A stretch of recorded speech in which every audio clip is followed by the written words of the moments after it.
So this is a Samsung Galaxy A15, and for the most people out there using one of these, I'm sure by now you've pretty much seen or watched reviews of this device, because this was actually released back in December 2023, which is almost like 2 years at the time of filming this. Now, I only spent a few hours with the phone because a friend of mine recently bought it and wanted me to check it out and see if it was actually worth buying. And honestly, that brief moment was just enough to realize something interesting about this phone, because this phone feels way better than its price suggests. Now, like I said, I wouldn't call this a full review because I didn't live long enough with the device. So this is just my first impressions after the short hands-on time with the A15. Now, on the outside, it has a signature Samsung look like always. You get a triple camera setup at the back, which I'll get to that in a minute. However, the moment you pick it up and get hold of it, you can't really tell that this is a budget device with the flat edges all around if you exclude the key island, the clean glossy back, and the minimalist camera setup. It makes it look just like another version of the Galaxy S series, except for the fact that this is completely made of plastic with the front being glass. But honestly, aside that, the finish feels solid. Oh, and also the back can really get messy with fingerprints, especially if you are someone with sweaty hands and also decides to use it without a case on, which at first I thought the Galaxy A06 attracts more fingerprints when I first got my hands on it, but with this I think it's much worse. So make sure you get a case on it if you actually plan on get one of these. Then up front, you get a huge 6.5-inch screen display. But remember at the beginning I said there was something interesting about this device? Well, it is actually the display on this, because this has a super AMOLED screen display with a refresh rate of up to 90 Hz. And with that, when we are viewing content on this, all blacks will actually turn black and the overall color is more natural, which is kind of crazy for a device this price. And for context, I use an iPhone XR for creating almost everything you see here on the channel. So it was actually kind of wild seeing a budget device have an AMOLED display. Meanwhile, even though mine is also a budget device but slightly expensive than these, not have one. I mean, it's kind of a bummer. It also gets pretty bright up to 800 nits at high brightness mode, and although that might not seem too much of it, it is actually still good to use outdoor. Also, with a 90 Hz refresh rate, moving through apps and the UI feels very responsive. Opening apps was also snappier than I expected, which is kind of good. Now, that was possible because under the hood was a Helio G99 processor, and the unit that I got here is 128 gigs of storage and 4 gigs of RAM. And as I said, it felt surprisingly smooth despite being a budget device. I can't really say much about gaming or heavy use just yet, but for my first impressions, well, it actually handles the basics very well.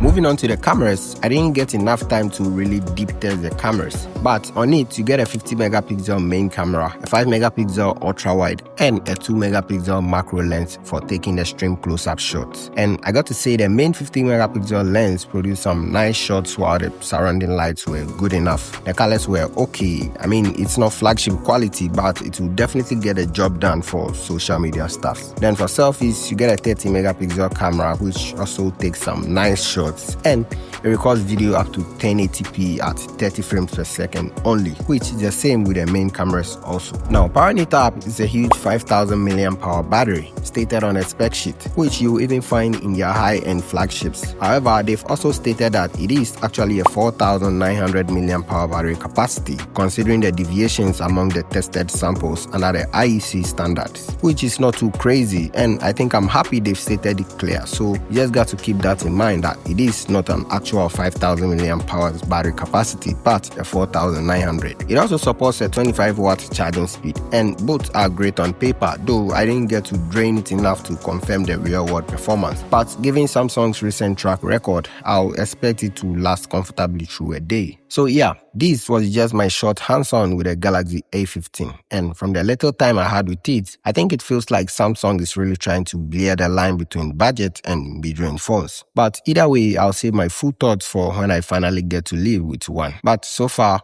I'm impressed. Be sure to subscribe, and I'll see you around.